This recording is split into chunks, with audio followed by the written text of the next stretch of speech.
हाल ही में एक वीडियो देखा ना, उसमें कोई बोल रहा था कि भाई देखो इतने बड़े बड़े जो आप जिनको मानते हो, चाहे रामकृष्ण परमहंस हो या बहुत से नाम वो ले रहे थे कि देखो इनकी अगर साधना सही होती, मतलब सच्ची साधना होती जैसे वो मार्ग बता रहे थे, तो क्या इनके जीवन में इतना कष्ट होता? कि भाई अगर ये बहुत आध्यात्मिक थे तो इनके जीवन में इतना कष्ट क्यों हुआ? इस प्रकार के बातें वो कर रहे थे, मुझे बड़ा अजीब लगा। लेकिन उस बात पे जो मैंने बहुत चिंतन किया, विचार किया, तो एक बात समझ आई निश्चित रूप से, और मुझे लगता है कि आप लोग भी इस मत से पूरी तरह से आपके समक्ष रख रहा हूं। आप उससे सहमत हो ना हो ये मुझे पता नहीं, लेकिन मुझे लगता है कि यह मत आपको सुनना जरूर चाहिए। देखिए सीधी सी बात है, आपने जितने संतों के नाम सुने या जितने भी महान व्यक्तियों के नाम सुने, उनके जीवन पे आपने कष्टों को भी सुना। आप जितने भी महान चरित्र देखोगे कि साधारण चरित्र में कोई महान नहीं बना, उसके जीवन में अनेकों कठिनाइयां रही, अनेकों समस्याएं रही।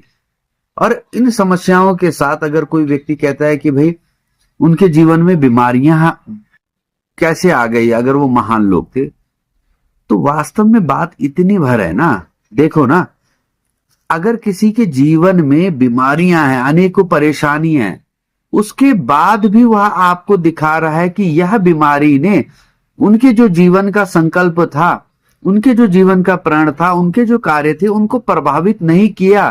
तो यही तो ईश्वर की शक्ति का सबसे साक्षात उदाहरण आपको दिख रहा है।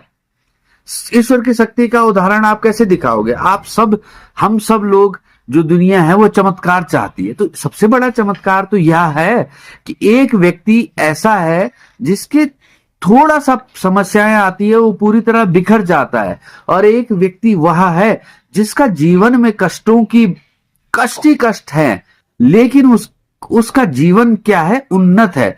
वह अपने जो पथ है उसका, जो अपने परमेश्वर, अपने परमात्मा, अपने जो भी इष्ट है उसके प्रति पूरी तरह उनकी भक्ति में लगा है, उनके प्रति समर्पण भाव है। तो इससे बढ़कर क्या उदाहरण चाहिए? इससे बढ़कर क्या चमत्कार चाहिए? तो यह बोलना ये मूर्खता है। मतलब ये आपको या तो जानकारी नहीं है, क्योंकि भाई शरीर है ना, शरीर है तो इस शरीर के साथ कष्ट भी होंगे, इस शरीर, किसी भी शरीर में रोग भी होंगे, सब चीज होगी। वह नहीं अध्यात्म, वह तो होना ही है। लेकिन उनके साथ, उनके होते हुए आप अपने जीवन को कैसे उच्चता पे ला रहे हैं, वह अध्यात्म है।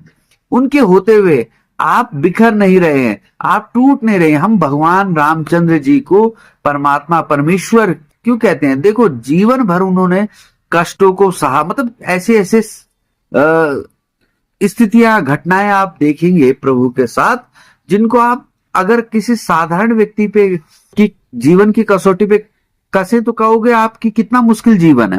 भाई बचपन में देखो, जब थोड़े से बड़े हुए तो विश्वामित्र जी उन्हें जंगल ले गए, ठीक है। इसके बाद जब राज्य मिलने की बात आई तो राज छूट गया। राज मिलने की बात आई तो क्या माता जी ने क्या कह दिया कि भाई जाओ, वन जाओ।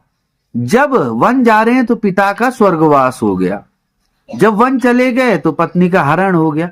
तो जीवन भर संघर्ष, जीवन भर संघर्ष किया, लेकिन उस संघर्ष में जो अपना कर्म था, जो अपना संकल्प था, अपना जो विवेक था, उसको नहीं त्यागा। तो यह चीजें जो अपने संघर्षों में भी अपने व्यक्तित्व को निखारता है, अपने विवेक को हिलने नहीं देता, अपने संकल्प को हिलने नहीं देता, अपने कर्मों को हिलने नहीं देता, वही परमात्मा है। और जो ये बात है, ये तो मुझे लगता है कि बहुत ही मतलब ना समझी वाली बातें हैं कि भाई इतने बड़े जो सिद्ध थे वो अपनी बीमारी सही नहीं कर पाए। अरे भाई वो बीमारी से क्या है? उनका जो जीवन का लक्ष्य था, जो आनंद है, जो तुम्हें अपनी परमात्मा की भक्ति है, वह तुम्हें दे रहे हैं ना, और उसमें कोई कटौती नहीं कर रहे। अपने जीवन के कष्टों के साथ भी तुम्हें सब कुछ देने की कोशिश कर रहे हैं। तो वो तो तुम सीखो, वो चमत्कार है परमात्मा का कि इतना कुछ होने के बाद भी जो परमात्मा की भक्ति में है, जो परमात्मा पे समर्पित है, उनके जीवन पे आप परिवर्तन नहीं देखोगे। मतलब ऐसा परिवर्तन का बात मैं कर रहा हूं कि उनको प्रभावित होते हुए नहीं देखोगे। जितने कष्ट आए सुख दुख के समय कृपा, मतलब सुख दुख में लाभ हानि में वो समान दिखाई देंगे।